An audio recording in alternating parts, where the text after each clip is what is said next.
continuing my series on the Year of the Dragon, we're talking about Lackeys, the decision of all time for Hearthstone. Of course, when you don't know what Lackeys are, I should explain them to you.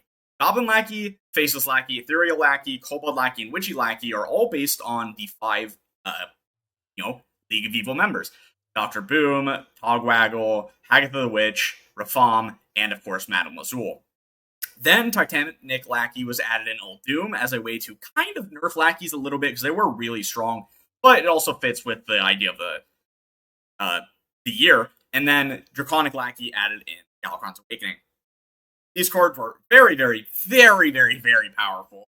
They defined standard for at least the year there and a little bit on into the next year. Incredibly powerful cards. Kind of wish they weren't printed because they are incredibly toxic, but you know what? It's fine. We did get to play with some fun stuff.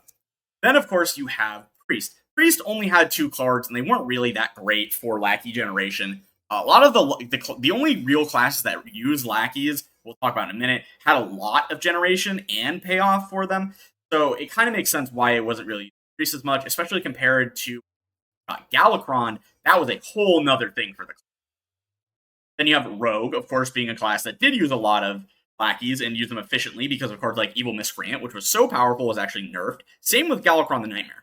Yes, Galakrond was technically nerfed because of its Battlecry, not the Lackey generation or anything like that, but it still did generate Lackeys, so it does count as a Lackey card that was nerfed. Then, of course, you have Ice Baron Togwaggle. We talked about him in the last video, where he would give you the Marin the Fox, Colds and Catacomb legendary spells that are very, very powerful, the treasure spells, I mean.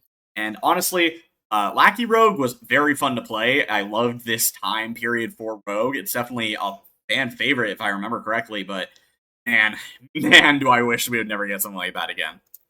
Then, of course, in Shaman, you had Weaponized Wasp, Evil Totem, and Sludge Slurper. All of these cards did see play, but Weaponized Wasp definitely fell off later on compared to the others due to just being outclassed as a card to things like Life Drinker and just other cards. It wasn't that great overall. You needed to control Lackey. Evil Totem and Sludge Slurper were very good. Sludge Slurper eventually got nerfed to a 1/1, but these cards were so good to give you Battlecry minions for your Corrupt the Waters quest, so you could double your Battlecries later on.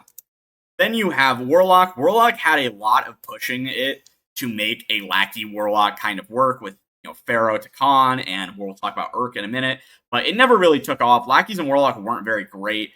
They kind of had the requirement of, they had to pay 1 mana to get just a Lackey, and that's not great. Evil Genius required you to kill a minion, again, not great, and then Takan is just not a good payoff. Warrior is an interesting case because Evil Quartermaster was a very, very good card.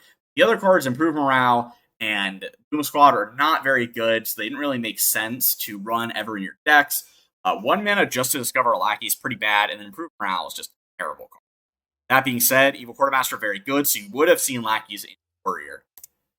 Then you have the neutral cards of Urk and Evil Cable Rat. Urk fucking sucked. There was no reason to ever play this card. You were supposed to run it in like a Lackey Warlock, but that never took off.